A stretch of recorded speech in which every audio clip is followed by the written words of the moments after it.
ನಮಸ್ಕಾರ. ಕುಣಿಗಲ್ ತಾಲೂಕಿನ ಎಲ್ಲ ಆತ್ಮೀಯ ರೈತಾಪಿ ಕುಟುಂಬ ವರ್ಗದವರಿಗೆ ಒಂದು ಗಮನಕ್ಕೆ ತರಲಿಕ್ಕೆ ಇಚ್ಛೆ ಪಡ್ತಾ ಇದ್ದೇನೆ. ಏನು ನಮ್ಮ ತಾಲೂಕಿನ ಕೆರೆಗಳು ವಿಚಾರದಲ್ಲಿ ಮಣ್ಣು ಹೊಡೆಯುವಂಥ ವಿಚಾರದಲ್ಲಿ ನನ್ನ ಅವಧಿಲಿ 7 ವರ್ಷದಲ್ಲಿ ಆ ಸ್ಥಳೀಯ ಕೆರೆಗಳನ್ನು ಆ ಗ್ರಾಮಗಳ ರೈತರ ಹಿತವನ್ನು ಕಾಪಾಡಲಿಕ್ಕೆ ಪ್ರತಿ ಬಾರಿ ಪೋಷಣೆ ಮಾಡ್ಕೊಂಡು ಬರ್ತಿದ್ದೇನೆ. ಸರ್ಕಾರದ ಕೆಲವು ನಿಯಮಗಳಿದೆ.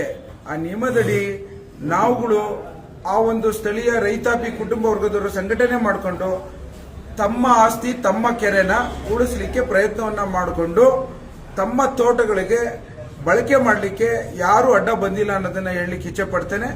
ಎಲ್ಲರೂ ಅವರವರ ಗ್ರಾಮಗಳ ಅವರವರ ತೋಟಗಳಿಗೆ ಮಣ್ಣನ್ನು ಬಳಸಿಕೊಳ್ಳಲಿಕ್ಕೆ ಅವಕಾಶವನ್ನ ಮಾಡಿಕೊಟ್ಟಿದ್ದೇವೆ. ಕೆಲವು ಸರ್ಕಾರದ ನಿಯಮಗಳಿದೆ, ಅದನ್ನು ಪಾಲಿಸಬೇಕು ಅಂತ ನಾನು ಮನವಿ ಮಾಡ್ತೇನೆ. ಅದನ್ನು ಬಿಟ್ಟು ಬೇರೆ ರಾಜಕೀಯದ ಉದ್ದೇಶ ದಾರಿ ತಪ್ಪಿಸುವಂತ ಕೆಲಸಗಳಿಗೆ ಕಿವಿಗೊಡಬೇಡಿ. ಏನಾರ ನಿಮ್ಗೆ ಸಮಸ್ಯೆ ಇದ್ರೆ ನನ್ನನ್ನೇ ಸಂಪರ್ಕಿಸಬಹುದು. ನಾನು ಪ್ರತಿಯೊಂದು ಗ್ರಾಮಗಳಲ್ಲಿ ಯಾರು ನನ್ನ ಗಮನಕ್ಕೆ ಬಂದಿದ್ದಾರೆ ಅವ್ರಿಗೆಲ್ಲರಿಗೂ ಸಹಾಯ ಮಾಡಿ ರೈತರು ಅವರ ತೋಟಗಳಿಗೆ ಉಪಯೋಗಿಸಲಿಕ್ಕೆ ಅವಕಾಶವನ್ನು ಮಾಡಿಕೊಟ್ಟಿದ್ದೇವೆ. ಮತ್ತೊಮ್ಮೆ ಹೇಳಲಿಕ್ಕೆ ಇಚ್ಛೆ ಪಡ್ತೇನೆ, ಏನೇ ಒಂದು ಇದು ನಿಮ್ಮ ಕೆರೆ, ನಿಮ್ಮ ಮಣ್ಣು, ನಿಮ್ಮ ಆಸ್ತಿ, ನೀವು ಬಳಸಲಿಕ್ಕೆ ಅವಕಾಶವನ್ನು ಸದಾಕಾಲ ನಾನು ಮಾಡಿಕೊಳ್ಳಿಕ್ಕೆ ತಯಾರಿದ್ದೇನೆ. ನಿಮ್ಮಲ್ಲಿ ಏನಾದ್ರು ತೊಂದರೆ ಇದ್ರೆ ನನ್ನನ್ನು ಸಂಪರ್ಕಿಸಬಹುದು ಅಂತ ಹೇಳಲಿಕ್ಕೆ ಇಚ್ಛೆ ಪಡ್ತೇನೆ. ಧನ್ಯವಾದಗಳು.